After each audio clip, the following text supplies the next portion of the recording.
Compartilhar aqui. Bom, vamos lá que a gente tem hoje uma discussão assim, inicial sobre a questão de PTUs, de isenções. A gente vai fazendo as reuniões dos comitês, aí a gente vai trazendo novas ideias que vão surgindo, né? Hoje eu vou falar para vocês de algumas coisas aqui, alguns pontos, né? Além disso, alguns comitês, eles não... Tipo assim, alguns problemas estão localizados em alguns comitês, e nos outros talvez aquele problema não tem muita relevância, né? Então a gente está buscando uma maneira de discutir isso de uma maneira mais de forma que todos os temas sejam discutidos, né? Mas com o peso relativo, né? Que ele tem em cada comitê. Hoje a ideia seria discutir um pouco dos PPUs e das isenções, né? A gente está com esse cronograma aqui proposto, né? Sugerido de que a gente faça as nossas discussões até junho e julho, a gente tenha uma proposta, né, desse grupo de trabalho, né. Em agosto, essa proposta chegaria nos comitês, e em setembro ela estaria no Conselho Estadual de Recursos Hídricos, né, e para entrar em vigência em 2023. E aqui dentro da SEMAT, a gente já está, na verdade, começando as discussões para como fazer a implementação da cobrança, a parte burocrática, né, técnica, assim, até porque toda a discussão da cobrança é feita em nível do comitê, né? Depois que são feitas as definições, cabe aqui ao órgão gestor simplesmente cobrar, né? Usando as regras que forem definidas. A gente não, depois que são definidas as regras, a gente tem que simplesmente estabelecer o sistema que cobra, né?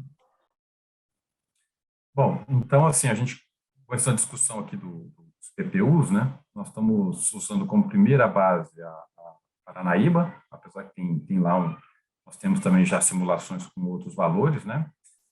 Então, o Paranaíba, ele tem aqui a simulação, desculpa, ele tem a fórmula dele, né, de captação superficial, né, bem básica, que a captação é o volume captado pelo PPU, que a gente define para aquele valor, né? Então, isso geralmente é assim você chega ao valor em reais por ano. No Paranaíba, tem apenas dois níveis de valores, tá? Um nível que está aplicado aos usos rurais, né?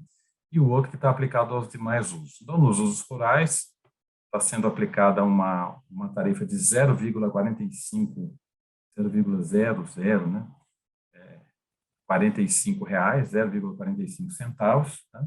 E para os demais usos, 3,45 centavos, né?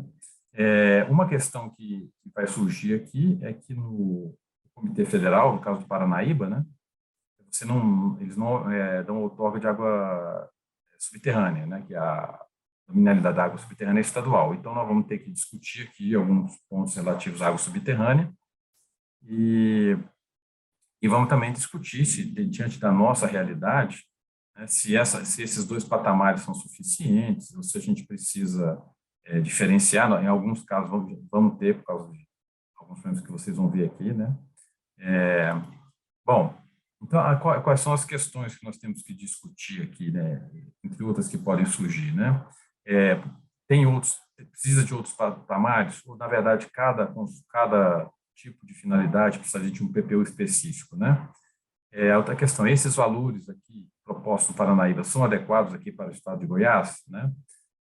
Nós não temos nem obrigação de usar os mesmos valores, nem de não usar, né? Não tem, a decisão aqui é do grupo que discute isso e depois do comitê. A questão da água subterrânea, né? Se a gente deve trabalhar com um PPU específico, né? E a questão do rebaixamento de lençol freático, que é da mineração, que eu deixei aqui, mas esse é um dos exemplos de um tema que não é, assim, aqui no Baixo Paranaíba não tem outorgas para rebaixamento de lençol freático, tá? Bom, então, assim, a primeira questão do PPU água subterrânea, já tem lá nas simulações uma opção onde mostra como ficaria, o que aconteceria se você cobrasse diferente para a água subterrânea. Nesse caso aqui, a simulação foi feita com um valor um pouco maior para a água subterrânea, visto que a água subterrânea, assim, ela é tida como uma reserva estratégica, né? e também o fato de que a explotação de água subterrânea afeta as vazões das nascentes, especialmente no período seco. Então, a gente precisa ter um pouco mais de cuidado, um pouco mais de controle com isso. Então, aqui, no caso aqui, a simulação foi feita para os usos que cobram 3,45 centavos, para a água subterrânea foi cobrado 5 centavos. Para os usos que cobram 0,45 centavos, foi usado 0,006, tá? 0,06, né? E aí chegaríamos, o valor aumenta um pouquinho, mas o que acontece? A primeira questão é que tem usos que praticamente não usam água subterrânea, como a irrigação, né? Basicamente ela é feita com água superficial.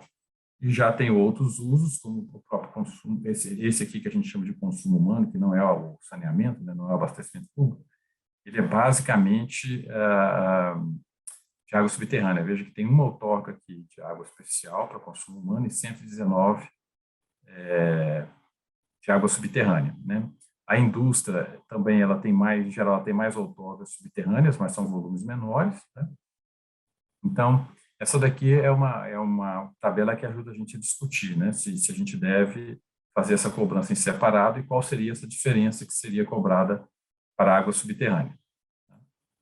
Bom, a questão dos valores dos PPUs do Paranaíba, então a gente tem ali aquele exercício inicial com o PPU do Paranaíba, mas também tem lá na simulação você poder trabalhar com o PPU, um PPU diferente. Lá tem duas simulações, aqui eu trouxe uma, né? Então, assim, o PPU aqui seria de 5 centavos para os usos não rurais, né? E de 1 centavo para os usos rurais, né? Isso aumentaria, claro, o valor aqui, estou usando um valor maior aqui para os PPUs, seria uma captação de recursos maior também, né? E nesse caso, a diferença entre o uso rural e os demais usos é de 5 vezes. No Paranaíba, ela era mais ou menos de 8 vezes, né? Em outros lugares, assim, às vezes a diferença ainda é maior. As primeiras cobranças, a diferença chegava a 50 vezes menor para o uso rural. Na questão do lençol freático, eu só colocar aqui, já que não tem aqui no Baixo Paranaíba, então nós vamos ter que discutir um PPU, isso aqui, essa tabela aqui não é aqui do Baixo Paranaíba, né, porque aqui não tem, mas a questão é que rebaixamento do lençol freático, nós temos que definir um PPU, visto que é uma espécie de uso que não é consultivo, né, é um uso que se tira água apenas para poder executar a tarefa, essa água pode ter outras finalidades posteriormente. Sugestão que surgiu na última reunião do comitê do Meia Ponte foi fazer também reuniões setoriais. Então, conversar, como esse é um problema específico da mineração, né, levar essa discussão para uma reunião com os representantes da mineração e depois trazer aqui para o trabalho, né? Bom, então, assim, com relação aos PPUs era isso. Com relação à isenção, né, o que foi feito no Paranaíba? O Paranaíba, ele tem uma isenção fixa de R$ 500, né, que está na fórmula. Então, a fórmula do valor total é o valor captado, mas o valor lançado menos 500. Então, para todos aqueles que essa soma aqui dá menos de R$ 500, eles ficam isentos, né? E para os demais, você vai cobrando um valor subtraído de 500. O Mário já comentou que o correto aqui seria acima de 500, né? E não menos 500. Né? E o motivo tem basicamente dois motivos para se dar isenções, né? Uma é que, para o sistema de cobrança, cobrar valores pequenos não vale muito a pena, né? Você tem um esforço para fazer a cobrança e pior que ainda é que se a pessoa não pagar, você é obrigado a fazer um processo de cobrança em que você vai ter um custo que é muito maior do que o valor que está sendo devido, né? Então, a gente tenta não usar algum artifício para não cobrar os valores muito pequenos, né? Mano, Oi? Mano, só um parênteses aí, desculpa atrapalhar aí sua Ah, tranquilo. exposição, mas eu pesquisei lá junto ao CMH Paranaíba, e além de eles não estar cobrando esses valores abaixo de 500, Uhum. no valor até R$ 1.000, eles não estão gerando boleto também. Ou seja, para quem, por exemplo, vai deveria pagar R$ 600, né? Vou pegar um Uhum. exemplo aqui. Eles não emitem o boleto, tá? No ano seguinte, emitem um boleto lá de 1.600 ou 1.700, 1.200, né? 1.300, enfim. Sim, Eles só estão emitindo boletos para quem deve, para quem tem que pagar mais de R$ 1.000, entendeu? mas eles deixam acumular, então, né? Deixa acumular até para ser superior a 1.000. Sim. Esse é o sistema que eles estão cobrando lá atualmente, sabe? É porque a ANA ela tem um custo muito alto de emissão dos boletos. Então, isso Exato. aqui, a gente pode fazer isso aqui também, né? Dar um desconto, uma isenção, e só cobrar quando atingir um determinado valor, né? Quando atingir um limite, pode ser esses R$ 1.000, né? É. Então, assim, isso aí também é uma boa solução, né? Evita que a gente tenha que emitir os boletos com os valores pequenos, né? Agora, Ô, assim, a questão... ô, Oi, Albano, mas diga. aqui eu trabalho na São Martinho. Eu não sei Sim. se é recente que eles pararam de emitir esses boletos, mas aqui eu já cheguei a pagar boleto de R$ 500, de 300, assim como eu já paguei de R$ 5.000 Isso é da cobrança do da Paranaíba? cobrança. Uhum. Tá. Houve uma mudança, né, Mário? Acho que esse ano passado para cá, não foi Foi isso? a partir do, Ah, ano- foi a partir do ano passado, né? tá bom. Até o ano passado eles cobravam qualquer valor mesmo, né? E aí houve uma solicitação da ANA, exatamente porque isso gera um custo acima de R$ 500, abaixo de R$ 500 gera um custo maior do que 500, né? Então, Ah, por isso é tá. que eles pararam de cobrar, tá? Só Então, cobram. até essa questão de boleto, eu sinceramente eu acho muito mais, porque eu nem utilizo o boleto que eles mandam, eu peço depois que eu pago, eu não pago parcelado, eu pago o total. Se tivesse como a gente criar um meio de gerar esse boleto no site, eu acho muito mais viável do que ficar imprimindo boleto. Não sei se tem como, se é É, obrigatório gerar o boleto impresso. pois é, eu acho que a Ana usa um método que é assim, um pouco mais caro, e assim, a gente espera que aqui em Goiás a gente consiga fazer, inclusive usando as novas tecnologias, né? É um método mais simples, inclusive lá por Pix, né? Manda um Pix para a empresa e, e aí você fica muito mais fácil de fazer um pagamento. Mas a gente vai tentar aqui em Goiás fazer um sistema mais simples e mais barato, né? E aí vai ficar a questão, assim, do valor pequeno, então a gente pode sim acumular, deixar acumular para cobrar só um valor mais alto, né? Mas a único ponto que fica ainda pendente é aquela coisa, você pagou, você disse, pagou um boleto de R$ 300. Vamos supor que você esqueceu de pagar o boleto, né? A gente vai ter que disparar um processo de cobrança de R$ 300, né? E esse processo, com certeza, ele custa mais do que simplesmente não cobrar, né? Então, a ideia é que tenha assim, algum limite em que a gente não cobre, né?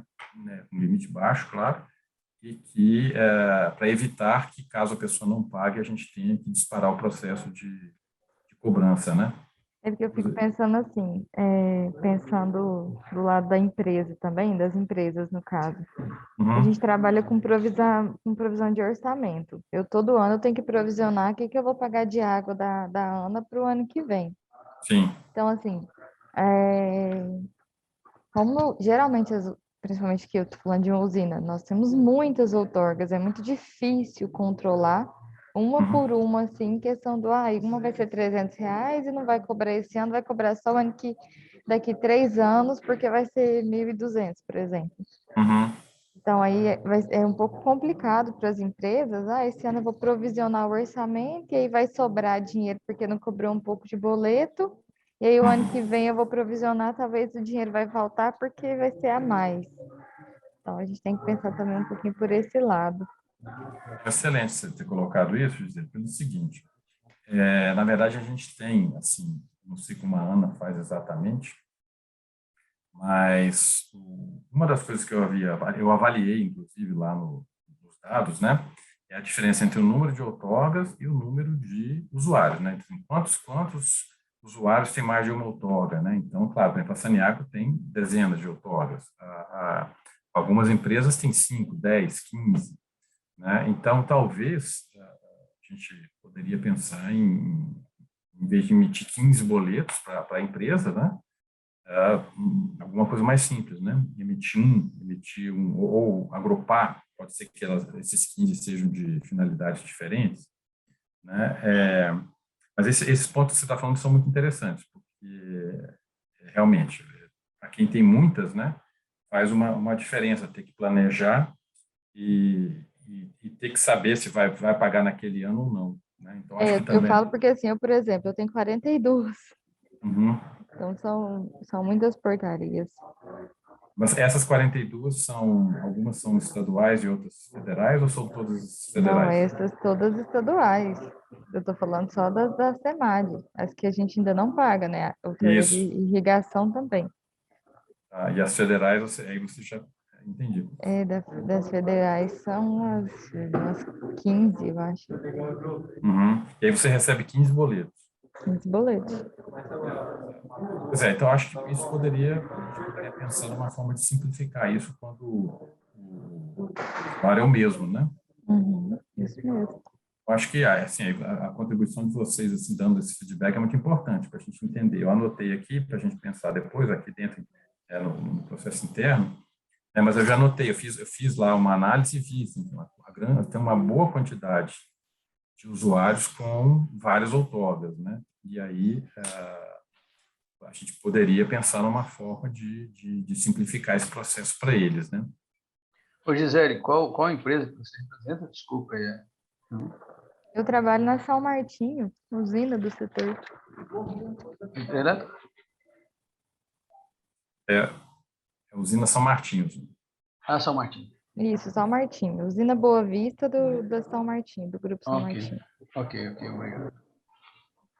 Mas assim, a gente quer simplificar também exatamente para o nosso, porque assim, depois somos nós que vamos emitir aí, né, ao todo, no estado de Goiás hoje, nós estamos falando de alguma coisa em torno de 5 a 6 mil outorgas válidas, tá?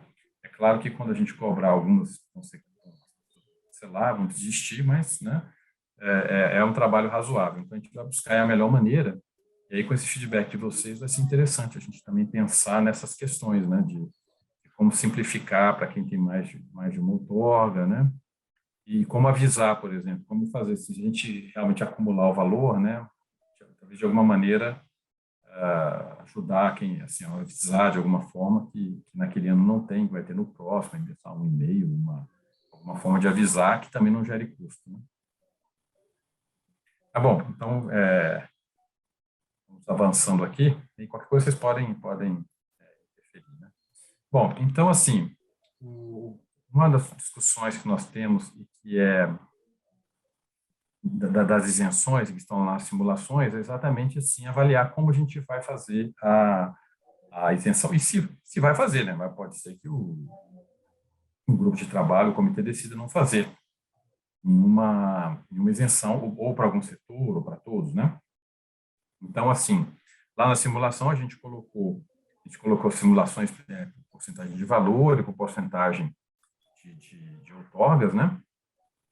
A gente examinar assim, se a gente der uma determinada isenção, quanto que a gente vai perder de arrecadação, né, e quantos usuários vão deixar de pagar. Então, isso aqui está lá, vocês podem ver, no caso dos comitês, eu considerei a simulação que está lá, ela pega água superficial e subterrânea juntas. Eu vou explicar para vocês que isso dá um problema, né, porque quando a gente está fazendo aqui, eu fiz aqui já juntando menos Tocantins, né, os demais dados do estado de Goiás, e separei por superficial e subterrâneo. Então, o que acontece? Né, quando você está só com a superficial, você vai ter você vai ter um cálculo, e quando você vai para a subterrânea, peraí. Assim, é porque consumo humano não varia porque ele não tem subterrâneo, superficial. Então, assim, os valores, quando são calculados para subterrânea, os valores de corte são menores, tá? Então, só voltando aqui na superficial, né, os valores aqui são maiores, né? Quando você vem aqui para baixo, eles são menores, né? Se a gente der uma isenção baseada no valor aqui, ó, da superficial, né, O que vai acontecer é que, basicamente, quem faz captação subterrânea provavelmente vai ficar isento, tá? Porque o corte que vai ser dado aqui é maior do que o valor que ele paga. Tá? Então, a ideia é a gente vai ter que discutir isso, se deixa assim, ou se analisa diferentemente a água subterrânea, né? Porque, por exemplo, em alguns casos, como consumo humano, você vai isentar todo mundo, se você fizer o corte assim, né? Então, esse é um ponto que a gente tem que avaliar como fazer, né? E aqui também eu fiz essa análise um pouco, eu até vou adicionar o Tocantins aqui, mas porque também foi solicitado que a gente avaliasse um valor do conjunto todo, talvez para evitar que cada comitê tem, porque se eu fizer por comitê, cada um vai dar um valor diferente, pelo número de autógrafos que ele tem, pelo valor, né? E aí foi discutido que isso poderia não ser a melhor opção, seria melhor você ter tanto o PPU como uma isenção que fosse pelo menos assim mais harmônica entre os comitês. Mas sempre deixando claro que as realidades dos comitês são diferentes, né, e não tem nenhum problema que um comitê cobre um valor diferente do outro, ou isente um valor diferente. Imagina a realidade do Baixo Paranaíba, no sul do estado, comparada com o Médio Araguaia, lá no topo do estado, lá perto do Tocantins, né? São realidades totalmente diferentes e justifica você ter abordagens diferentes, né? É um estado muito grande para você falar em obrigar a ter uma homogeneidade nele, né? Então, você pode sim ter valores diferentes, mas ao mesmo tempo a ideia é dar um parâmetro para a gente olhar isso no conjunto, né, do estado. Então, assim, essa é uma das discussões, né, como é que a gente vai tratar a água subterrânea superficial em termos de isenções, né, visto que a subterrânea geralmente são valores menores, né, e aqui também, com relação aqui separando por um setor, no caso a irrigação, né, a gente vê aqui como seriam os cortes, considerando variações aqui, nesse caso do valor, lá no simulador, pode testar todos os tipos, né? Pode testar qualquer um desses valores aqui, pode testar por número de outorgas também, né? E aí, quando a gente separa isso em superficial e subterrânea, você também vai ter uma mudança nessa forma, né? Porque os valores da superficial tendem a ser maiores. Aqui está a subterrânea, né? Aqui está a superficial. Então, os valores da superficial tendem a ser maiores, né? No caso da irrigação, então, muito mais, porque basicamente ela é um uso superficial. Então, você veja assim, se eu quiser isentar 50% do valor de quem capta subterrânea para irrigação, eu já daria um desconto aqui de R$ 485. Mas se eu voltar aqui na superficial e der um desconto para 5%, já dá 700. Ou seja, eu basicamente, com qualquer desconto que eu desse aqui, baseado no valor da superficial, né, eu já, todo mundo que capta subterrâneo ficaria isento. Tá? Então, essas são assim, os pontos que a gente precisa discutir aqui, né, dessas mudanças, porque isso não tem lá no Paranaíba, né, isso não tem nos comitês federais, então a gente tem algumas especificidades que vão precisar ser definidas aqui dentro dos comitês e para o estado de Goiás. E aí eu acho que é uma oportunidade de evoluir em alguns desses pontos, né, já que cada sistema de cobrança que é implementado ali é diferente, e ele evolui, ele testa alguma coisa, ele tenta algum ponto, e aí você vai melhorando, né? Então, a ideia é que aqui em Goiás nós vamos também fazer algumas proposições, vamos fazer alguns ajustes, né, e tentar evoluir aqui no sistema de cobrança. No mais, aqui a ideia é que cada uma dessas discussões podem gerar novos cenários, né, e a gente vai lá e vai criando esses cenários com PPUs diferentes, com isenções diferentes, vai colocando lá no simulador, para que vocês vejam o que acontece quando a gente faz essas alterações, né? Então, assim, em termos de apresentação, era isso aqui. A gente fica aí, tem que fazer uma consideração, né, alguma sugestão também dos valores, né, do que a gente pode testar.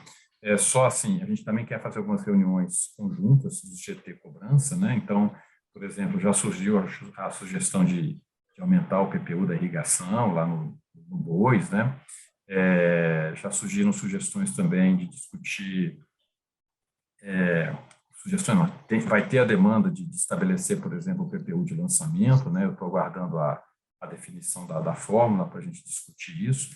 Então, a gente, impreterivelmente, vai ter que passar pela definição de alguns PPUs, né? E pela discussão dessas isenções, em alguns casos, com abordagem específica aqui para o Estado.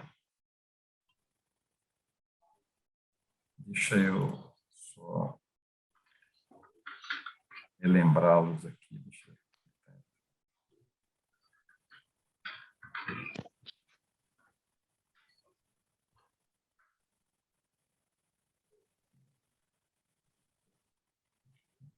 Deixa eu colocar.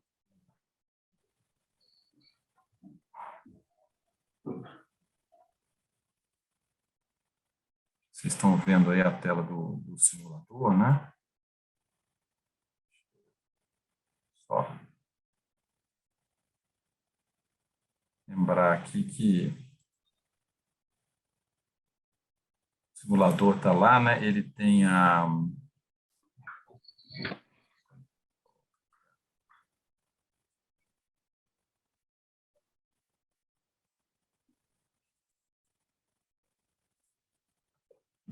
Bom, então o simulador ele está aqui, vocês podem testar, podem olhar esses pontos todos que a gente falou aqui, né? Eu estou agregando algumas coisas a mais, estou fazendo também um simulador aqui com os dados do Estado, né? Aqui está aquela parte do PPU da subterrânea, tá diferente, então você pode selecionar a finalidade aqui, para verificar, né, como tá, o que acontece com uma finalidade específica, né? Tem aqui também a parte das isenções, né? As isenções você pode tanto selecionar por percentual aqui de valor, ou percentual de outorgas aqui, que lá você... Opa! É a lei de Murphy aqui, né? Isso aqui, algum problema de conexão que eu estou aqui.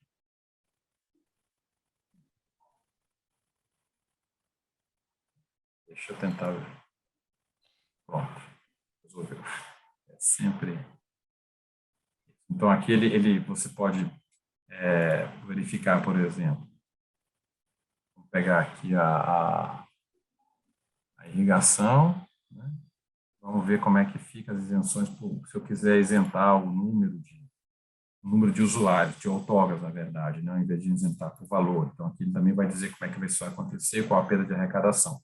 Então, aqui tem todas as possibilidades da gente avaliar, né? Aqui está superficial e subterrânea juntas, eu provavelmente vou inserir aqui uma simulação separando, né, superficial e subterrânea, e aí a gente vai podendo discutir qual seria a melhor opção, né? Então, aqui no caso, eu estou trazendo sempre assim, um pouco mais da irrigação, porque tem surgido mais pontos aqui, né? No caso da criação animal também, deixa eu... Na reunião que nós tivemos no Ponte, isso foi levantado o seguinte: a SEMAGE tem uma definição do que é o pequeno empreendimento de criação animal, né, para vários tipos, para bovinos, para suínos, para aves, né. Então, uma das sugestões de discutir a isenção é estabelecer uma regra com base, por exemplo, no tamanho do empreendimento. Então, olha, empreendimentos classificados como pequenos são isentos. Aí a gente vai lá ver qual é o volume de água que ele deve consumir, então a gente deixa ele isento. Eu estava olhando aqui agora também a questão da irrigação, por exemplo, a criação animal, uso rural, né? A questão da agricultura familiar, né?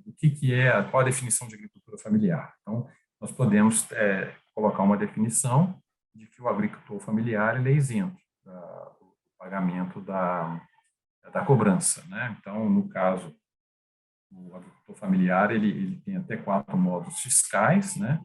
E ele tem lá algumas condições que ele tem que cumprir, né? Por exemplo, ter a família envolvida no processo produtivo, né? Então, e depender, né, financeiramente da renda daquela propriedade. Então, são outros caminhos gente pode usar para discutir as isenções, né? E aí avaliar também, a gente pode, cada vez que a gente discutir isso, a gente pode vir aqui fazer um cenário e avaliar o impacto que vai ter, né? Quanto de arrecadação eu perco se eu não cobrar o familiar, né? Quanto de arrecadação eu perco se o empreendimento caracterizado como pequeno não for cobrado. Então, a gente vai fazendo essas simulações aqui, tá? E aí, assim, a questão aqui agora é assim, cara, vocês vão demandando, vão discutindo, vão chegando a alguns pontos, né? E aí a gente vai atualizando aqui. A gente vai discutir, como eu falei para vocês, as reuniões setoriais, né? Com alguns grupos que têm problemas específicos, né? Às vezes são bem específicos. E a gente vai também fazer as reuniões com os grupos de cobrança, né? Os grupos de trabalho, dos comitês assim, reunidos, né? Para trocar ideia também, né? Porque, como alguns têm problemas muito específicos, né? Vai ser interessante juntar todo mundo, né? Em algumas reuniões para discutir alguns desses pontos, né? E para alinhar, né? Para ter uma visão mais conjunta, né? Do que está acontecendo, né? E inclusive avaliar realmente o peso de você ter diferenças entre os comitês ou não ter, né? O quanto que isso é importante ou não, o quanto que um determinado comitê acha que deve sim ter uma diferença para ele por conta de algum problema específico dele, né? A gente tem aqui, deixa eu só mostrar aqui para vocês. Eu tenho uma simulação que eu estou fazendo aqui e não estou ainda querendo mostrar muito porque não está pronta, mas eu vou mostrar aqui para vocês terem uma ideia dessa questão dos comitês, né? Isso aqui, essa daqui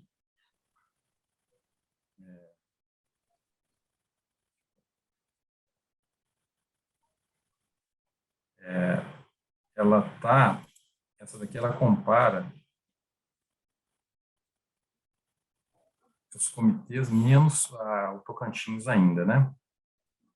Então, o que vocês estão vendo aqui é o seguinte: aqui estão os cinco que a gente fez as simulações, né? Os 4 do Paranaíba mais o agora, e aqui por finalidade, né? Qual que eles têm mais, e aqui do lado nessa aqui é o tanto que eles arrecadam, né? Então, vocês vejam o seguinte: o Meia Ponte, ele é fora do padrão aqui, porque ele tem uma mega arrecadação do saneamento, tá? E isso faz com que ele seja o comitê que mais arrecada. Ele vai arrecadar aqui 46%, imaginando que todos os comitês vão aplicar as mesmas regras, né? Isso aqui, então, aí aqui embaixo você pode ver em termos de volume total, né? Então vocês vão ver que em termos de volume, o Meia Ponte também ainda é o maior, mas não é tanto, né? Porque é saneamento, não é irrigação que predomina. E aqui em termos de número de autógrafos, aí você vai ver que o maior número de autógrafos está no Corumbá, né? E não no Meia Ponte. E aqui, então, você pode fazer essa análise comparativa dos comitês, o que vai pesar mais em cada um, né? E aqui eu estou usando, aqui tem só 4 cenários, né? Então,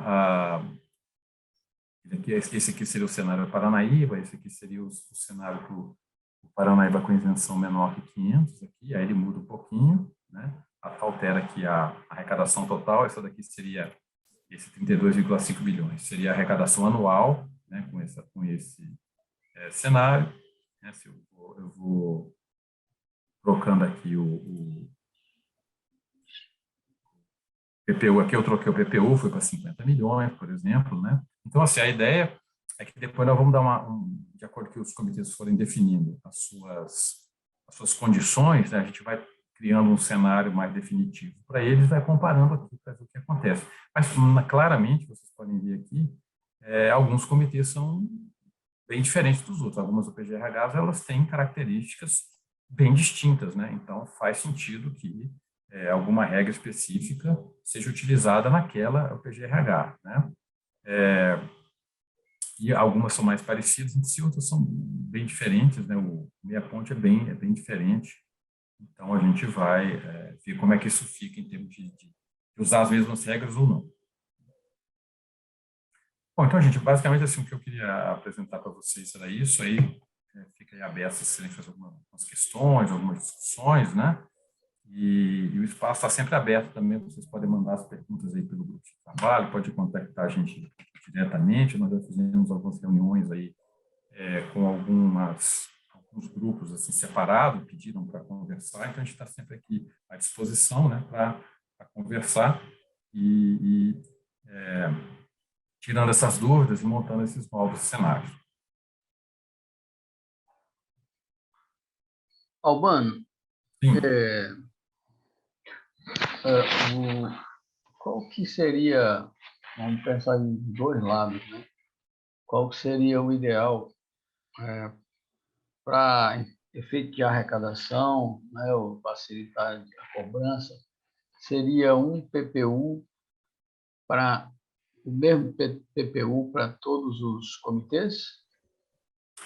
Olha, Mara, assim, em termos do sistema de cobrança, na verdade, assim, o PPU ele não complica muito, por quê? Porque na hora de fazer eu vou ter lá, né, uma tabelinha dizendo, olha, qual comitê, qual PGRH está sendo cobrada, né, e qual o PPU daquela finalidade. Então, assim, em termos de sistema, isso não tem muito peso. O que tem peso mais, assim, por exemplo, seriam diferentes regras de isenção completamente distintas, né? E aí, para cada comitê, eu vou ter que criar ali uma regra. Por exemplo, a regra de não cobrar o produtor familiar, por exemplo, vai me obrigar a saber se ele é um produtor familiar, né? Eu vou ter que ter isso na própria outorga, porque assim, a cobrança ela só trabalha com os dados que vêm da outorga. Então, assim, eu vou ter que saber, a outorga vai ter que me dizer assim, este produtor rural está classificado como agricultura familiar, né, nesse caso. Então, aí o sistema vai pegar aquela informação e vai fazer, olha, está isento por conta disso. Então, algumas condições se tornam mais complexas. Agora, o valor do PPU, não. Porque, de qualquer forma, independente, mesmo que sejam todos os PPUs iguais, eu vou ter que ter uma tabelinha dizendo qual é o valor do PPU para cada um, né, para poder aplicar a fórmula. Né? Para isso avaliando, vendo ao lado de quem faz a cobrança, né? Agora, do lado de quem paga,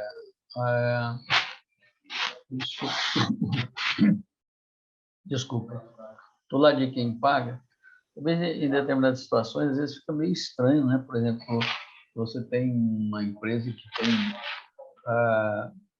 que tem empreendimentos aí, duas, três áreas aí, dois, três comitês, né? Área de gestão do comitê, achar um pouco estranho não você pagar um valor num determinado comitê para outro valor. Como é que você avalia isso? Olha, o que acontece? Em geral, a maioria dos que a gente tem olhado, o comitê estadual cobra diferente do federal, né? Então, o que acontece? Para alguns usuários, dependendo de onde ele está, ele pode ter a opção de captar no nível federal ou estadual. Não muitos podem ter essa opção, porque os custos de nível federal são mais restritos, né? Então, assim, eles têm, assim, no geral, ele é diferente no estadual para o federal, né? No caso do PCJ, por exemplo, que é Minas, São Paulo e federal, são três valores diferentes, e deve acontecer lá, de uma empresa como essas que são maiores, tem vários outorgas, deve acontecer dela estar pagando valores diferentes, tá? E deve acontecer também, talvez, dela optar, por exemplo, se ela tendo a possibilidade, né? Ela optar por captar num rio e não no outro, para pagar um pouco menos. Ainda que eu sempre acho que o valor da cobrança é muito pequeno em relação especialmente para a indústria, ele pesa muito pouco, né, no processo como um todo. Né? Então, assim, isso tem acontecido, né, entre comitês estaduais e federais. Entre comitês estaduais, né, por exemplo, em Minas, os que a gente tem olhado também, eles, em geral, têm valores diferentes, só que eles estão em regiões bem distintas dos que estão cobrando. Tá? Então, não sei como as próprias empresas têm visto isso. Eu acho assim, ter uma certa harmonia nos valores seria interessante, né, para o Estado. Mas eu entendo, assim, do tamanho que é Goiás, há realmente diferenças muito grandes, principalmente entre a região ali norte, entre o Médio Araguaia, o Tocantins, e exatamente o sul, aí, o Baixo Paranaíba, né? Existem diferenças muito grandes, e eu entendo que pode ser que o comitê, no caso do Tocantins, ainda nem tem um comitê, né? Mas a gente possa vir a avaliar que precisa ser diferente por algum motivo. Mas, assim, eu acho que uma harmonia nos valores seria interessante, né? Não, assim, agora acho também assim que é comum que a cobrança estadual use valores diferentes do federal, porque o processo de cobrança estadual ele é mais complexo, porque ele tem água subterrânea, né? E ele tem muitas outorgas. Se você vê, só Goiás tem mais outorgas do que a ANA no país inteiro. E o que é que acontece? A ANA dá muita outorga em rios grandes, em rios onde você não vai ter problema de disponibilidade hídrica, né? E nós damos sistematicamente outorgas em rios pequenos, onde a gente tem problema de disponibilidade hídrica e a gente vai precisar se preocupar muito mais com o monitoramento, né, com o acompanhamento disso. Então, são processos bem diferentes. A gente está também tentando trabalhar junto com a ANA lá no São Marcos, né? E você, assim, a dificuldade que eles estão tendo de fazer o sistema deles trabalhar na escala que é preciso trabalhar no São Marcos está sendo grande, porque não é o padrão deles, né? Mas, então, eu acho isso. Seria bom ter uma harmonia, né? Mas eu deixo assim, a SEMAD ela está aqui mais para conduzir a discussão e esperar o que os comitês discutem, né? Eu entendo que, se eventualmente um comitê decidir por uma regra diferente, o sistema vai implementar, a gente vai implementar sem nenhum problema.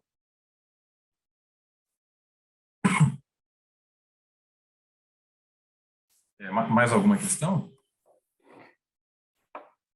Pessoal, bom dia. Tiago da Ativos. Albano, só entrando um pouquinho na linha da arrecadação que foi falado, foi muito bem apresentada aí a questão do simulador. Uma dúvida, que até aqui dentro da empresa é um assunto que a gente está tratando de forma bastante, assim, com cuidado, que é o pagamento por serviços ambientais. E a gente sabe, né, que esse tema ele está ainda em fase de definição e critérios a nível nacional, federal, porém, existem alguns estados que já estão, né, colocando as suas diretrizes.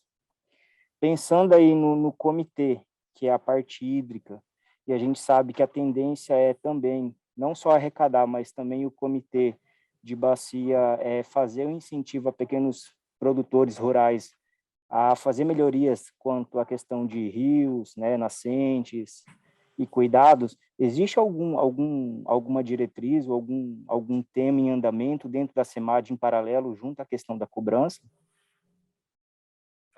Bom dia, Thiago. Bom, então, assim, por acaso tem, né, isso está na minha gerência, isso eu estou cuidando desse ponto, até pela minha experiência anterior com os projetos lá do pagamento de serviços ambientais, lá de Extrema, aqui do Pipa-Pau, né, eu acompanhei todos esses projetos. Então, assim, o que a gente está trabalhando aqui internamente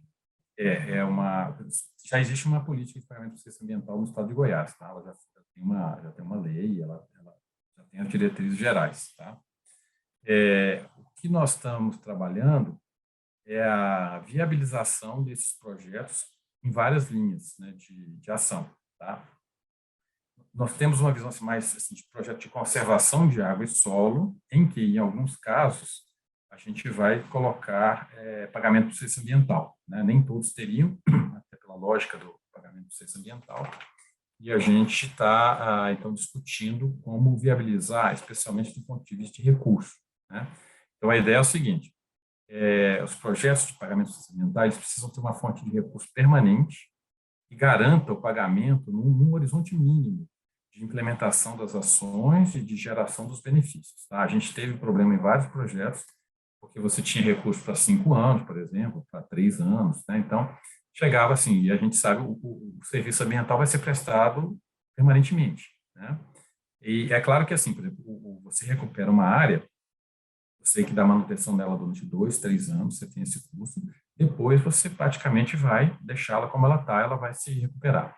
Então, esses custos, a gente tem assim, algumas planilhas, a gente calcula esses custos, né, ao longo do tempo, e a gente está aqui com algumas linhas de discussão de como a gente está fortalecendo a nossa capacidade de elaborar os projetos de conservação de água e solo, tá? Nós estamos hoje também usando nós temos uma equipe que trabalha com drones, por exemplo, para mapear as propriedades rurais. Nós estamos fazendo isso aí no Meia Ponte, no Antas, em Anápolis, nós estamos apoiando um projeto em Anápolis, da Ambev, estamos apoiando alguns projetos aqui no Meia Ponte, né? Então, o que a gente está fazendo? Um dos apoios que a gente está dando é o mapeamento das propriedades, das primeiras, né, propriedades rurais e a elaboração dos projetos de conservação de água e solo. Tá? Inclusive, agora na Semana da Água, semana que vem, a gente deve lançar o do Ouro Verde, aí, né? Nós estivemos lá sexta-feira conversando com os proprietários rurais. Então, como está a questão do recurso? Então, nós temos algumas fontes. Então, essa discussão da cobrança está alinhada com essa visão de que o recurso da cobrança ele vai apoiar esses projetos, né? É claro que o recurso da cobrança, o comitê decide a aplicação dele através do plano de aplicação dos recursos. Ele faz, né? Você tem o plano de bacia que diz onde geral, né? E uma vez que o recurso entra, o comitê se reúne e vai decidindo. Então, a gente acredita que uma parte desse recurso vai ser usado em programas de conservação de água e solo, de pagamento por serviços ambientais. Mas a gente também sabe que o recurso da cobrança não é suficiente. Então, nós estamos tentando outras fontes, agregar outras fontes. Uma delas seria vincular o recurso da CEFUR, né, que hoje ele não tem vinculação, né, deveria, mas não tem. Não sei se vocês já ouviram uma música aqui, é porque eu moro do lado de uma escola e na hora do intervalo aqui, ó, deu 10 horas, ó, eles falta uma música aqui. E nós estamos também discutindo, inclusive aí com a Saniago, uma política de proteção de mananciais. Certo? Então, para essas áreas de mananciais, a gente teria uma política de proteção que mapearia essas áreas, definiria ali áreas prioritárias dentro delas para ações e que vincularia também um recurso oriundo aí do saneamento para esses projetos de conservação, que, como eu disse, poderiam sim ter pagamentos de serviços ambientais, em alguns casos, quando a lógica se aplica, né? E, então, assim, nós estamos hoje com 3 linhas de ação buscando fomentar isso dentro de uma política estadual de conservação de água e solo, né? Mais ampla, em que a cobrança é um dos pilares dela, porque a cobrança faz a vinculação direta, né? O único recurso que a gente tem certeza que só pode ser usado na bacia é o da cobrança, né? A CEFUR, infelizmente, ela não tem essa vinculação, né? E no caso da política de mananciais, a gente tentaria, através de um decreto, no instrumento que estabelecer, a gente também vai fixar que o recurso tem que ser usado efetivamente na proteção da área de manancial. Perfeito, Albano. Obrigado pela explicação aí. O assunto está bastante evoluído e as usinas, né, entendem que isso realmente é algo que vai fazer uma grande diferença para a gente, principalmente por incentivar esses pequenos produtores, né, que acaba arrendando essas áreas de fazenda para nós, né? E a gente sabe que a gente tem procedimento de uso de conservação do solo, a gente segue todos os procedimentos aí quanto à questão até de abrangência de cumprimento de condicionantes ambientais, que aí acaba fazendo todo o processo aí de análise de água superficial, subterrânea, enfim. Então, para a gente vai ser um ponto de partida muito importante para seguir em paralelo essas ações junto aos pequenos produtores, tá bom? Obrigado aí pela explicação. A gente também, assim, eu que estou trabalhando com esses projetos há quase 15 anos, né? A gente está evoluindo muito na capacidade de monitorar os resultados, que é fundamental. Então, a gente hoje, principalmente assim, essas imagens de satélite mais regulares, com mais resolução, né? A ideia nossa também de fazer monitoramento de captações. Então, isso tudo vai permitir a gente ter a própria questão do enquadramento, que a gente vai ter que monitorar a qualidade da água também, né? Então, isso tem um avanço aí, que é a nossa capacidade de monitorar os resultados. Sempre foi questionado assim, você paga lá o serviço ambiental, mas como é que você sabe, né, que está melhorando? Então, a gente tem que monitorar, e essas novas tecnologias estão facilitando esse processo para nós. E aí a gente vê, assim, a ideia da gente estar trabalhando a questão da cobrança está muito focado na ideia de que a cobrança é um dos pilares fundamentais da geração de recurso permanente, né? Para que você não inicie um projeto desse e chega depois de 3, 4, 5 anos, você não tem recurso para continuar. Então, a gente sabe o impacto que isso causa, e a ideia é que esses projetos aqui em Goiás vão estar todos estruturados de maneira a terem recursos permanentes, né? E aí evita todo esse problema de interrupção do processo, né? Então, a ideia é ter a fonte permanente. Mais alguma questão?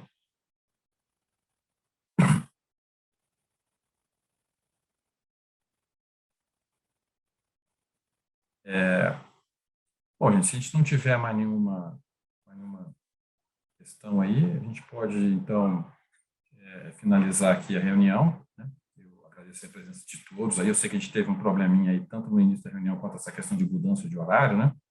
E aí a gente vai colocando vocês aí a par também da questão aí das reuniões que nós vamos ter, reuniões setoriais, né? E reuniões com o conjunto, né? Com vários grupos de trabalho ao mesmo tempo, tá? A gente vai colocando lá no grupo e volto a dizer, tá? Qualquer coisa, qualquer dúvida, qualquer necessidade que vocês tenham de conversar, de fazer simulação, de testar alguma tipo de isenção, essas questões que nós discutimos aqui também, que foram colocadas, assim, da forma como vai ser feita a cobrança, qualquer sugestões que vocês tenham, vocês podem entrar sempre diretamente, ou ali no grupo, ou conversando com a gente diretamente. Nós vamos estar aí tentando atender todas essas demandas, nessa parte burocrática também, né, de forma de cobrança, o que for possível fazer para facilitar. E na questão dos cenários ali que vocês julgarem interessante, nós vamos estar tentando gerar todas as simulações para poder embasar a discussão. Então, gente, obrigado a todos aí, agradeço, ficamos até a próxima reunião.